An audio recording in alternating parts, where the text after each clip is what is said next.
আসসালামু আলাইকুম। এডুহা বিডি জবসের পক্ষ থেকে আপনাদের স্বাগতম।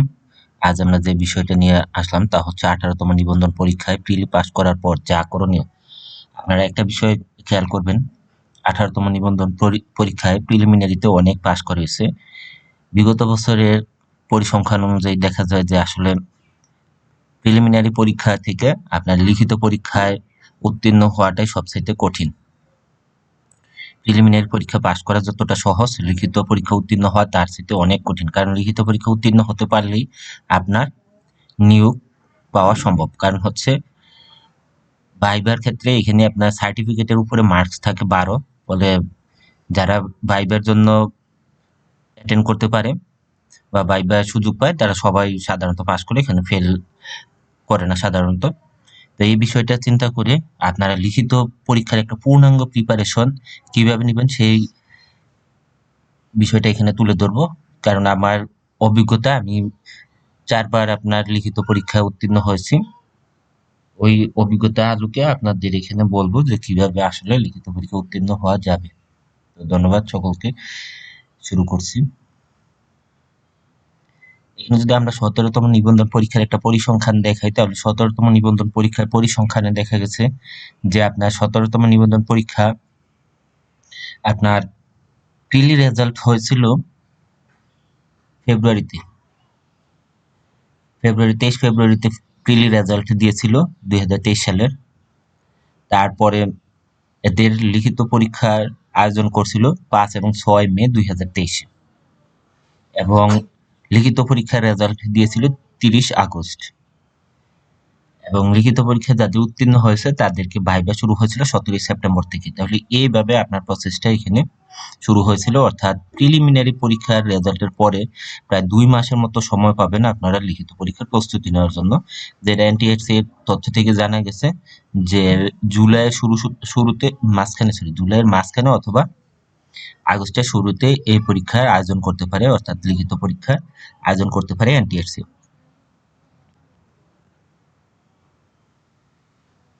আর যদি পাশের হারের কথা চিন্তা করি 17তম নিবন্ধন পরীক্ষায়, তাহলে পরিসংখ্যানে দেখা যাবে যে 17তম নিবন্ধন পরীক্ষায় পাশের হার প্রিলি পাস করছিল আপনার পরীক্ষা যারা দিয়েছিল 6 লাখের মতো পরীক্ষা দিয়েছিল, ওইখান থেকে 25% মতো 1,04,000 মতো আপনার প্রিলি পাস করছিল। আর ওইখান থেকে আপনার লিখিত পাস করেছিল 26,000 সামথিং। অর্থাৎ দেখেন প্রায় 25% মতো আপনার লিখিত পরীক্ষায় কিন্তু উত্তীর্ণ হয়েছিল। তাহলে নিবন্ধন পরীক্ষায় লিখিত উত্তীর্ণ হওয়াটাই সবচেয়ে টাফ। 18তম লিখিত পরীক্ষা কবে হতে পারে?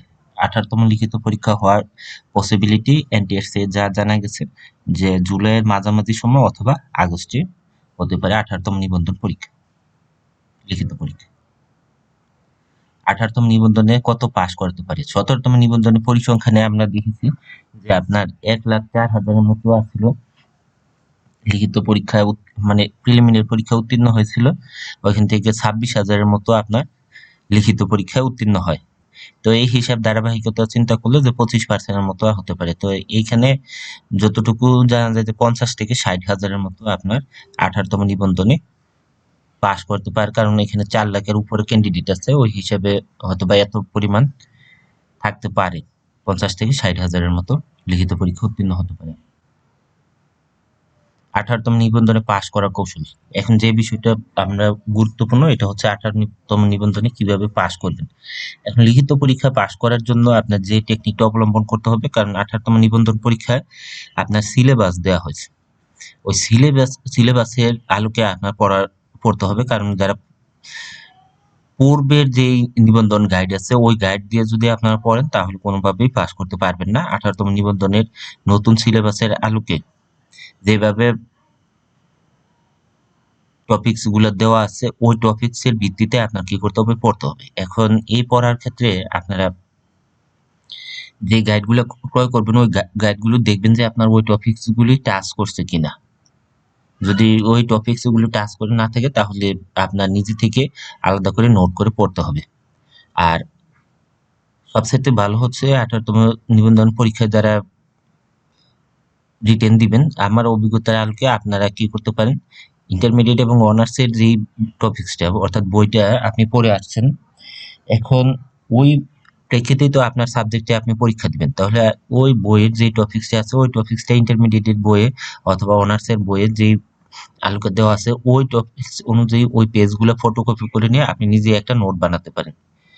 কারণ কি এই প্রশ্নটা আপনি অলরেডি পড়ে আসছেন, গাইডের মধ্যে যেটা পাবেন গাইডে হচ্ছে নতুন করে ধরেন এই প্রশ্নটা উত্তরটা দেওয়া হবে। এখন এই নতুন প্রশ্নের উত্তর আপনার মুখস্থ করাতে সময় বেশি লাগতে পারে বা মুখস্থ করাটা কঠিন হতে পারে, কিন্তু আগে যেহেতু আপনি এটা পড়ে আসছেন তো আপনার জন্য এটা সহজ হতে পারে।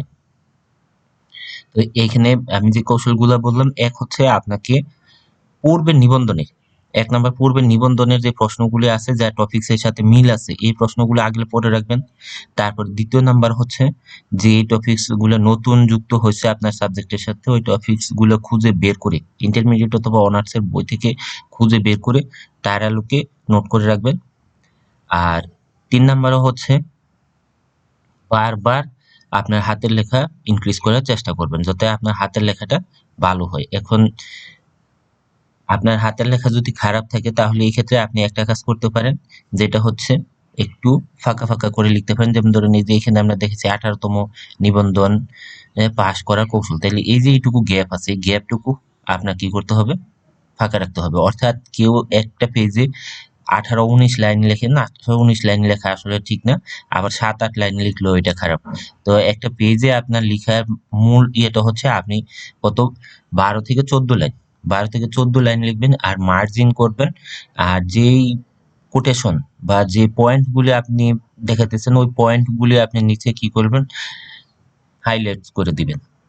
অর্থাৎ অন্য একটা কালি দিয়ে ওইখানে হাইলাইট করে দিবেন যাতে কোটেশনটা শিক্ষকের চোখে পড়ে। আর প্রশ্নের সিকোয়েন্স বজায় রেখে আপনি উত্তর দিবেন।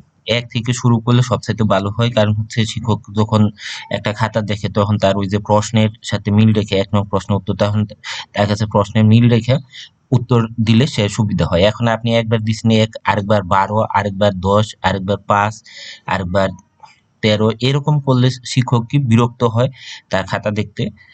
তখন আপনার অটোমেটিক আপনার উপর মার্কস কমে যায়। তাহলে সবচাইতে ভালো হচ্ছে সিকোয়েন্স বজায় রেখে আপনি পরীক্ষা দেওয়া, যে ১, ২, ৩, ৪, ৫ আপনি যেটা না পারেন ওই জায়গাটা গ্যাপ রাখেন, তারপরে পরবর্তীতে এসে ওইটা আবার পূরণ করে দেন। তারপরেও সিকোয়েন্সটা বজায় রাখলে আপনার জন্য সবচাইতে ভালো হয়।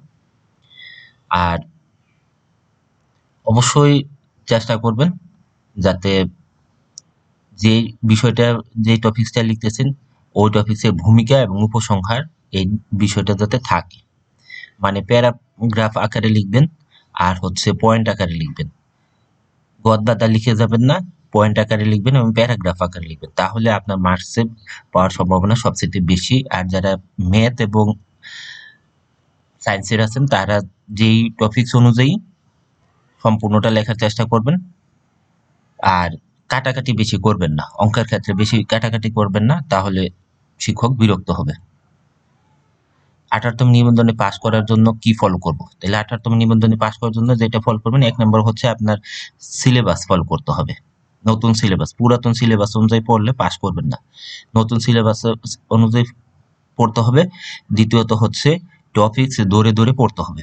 এখন এই টপিকস কোথায় আছে, যদি আপনার যে গাইড বই কিনতেছেন ওই গাইড বই না থাকলে আপনার অবশ্যই কি করতে হবে, এই ইন্টারমিডিয়েট বা অনার্সের বই থেকে ওই টপিকসটা বের করে ফটোকপি করে আর হ্যান্ড নোটের মাধ্যমে আপনারা কি করতে পারেন, কালেকশন করে রাখতে পারেন।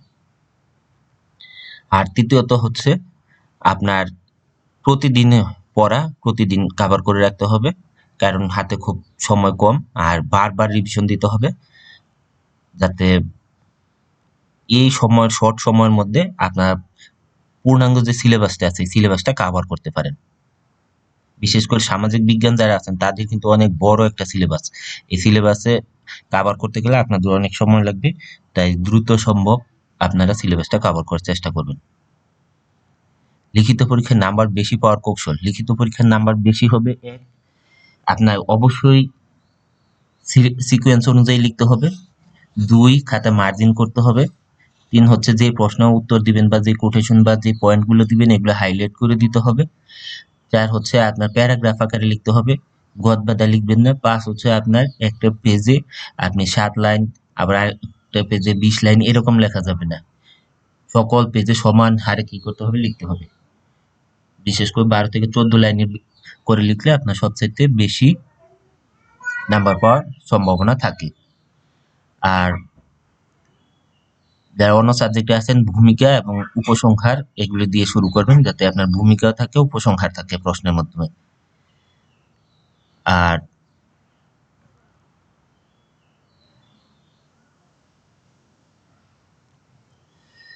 18তম নিবন্ধনে যে বাম্পার সুযোগ, কেন আমরা একটা বলছিলাম যে 18তম নিবন্ধনের বাম্পার সুযোগ হচ্ছে, আপনারা যদি এখানে লিখিত পাস করেন তাহলে শুধুমাত্র আপনারাই কি করবেন, এই গণবিজ্ঞপ্তিতে আবেদন করবে না, আর কেউ গণবিজ্ঞপ্তিতে আবেদন করবে না। ফলে আপনার দিয়ে ছাড়া আর কেউ গণবিজ্ঞপ্তিতে আবেদন করবে না, যারাই লিখিত পাস করবেন তারাই চাকরি পাবেন।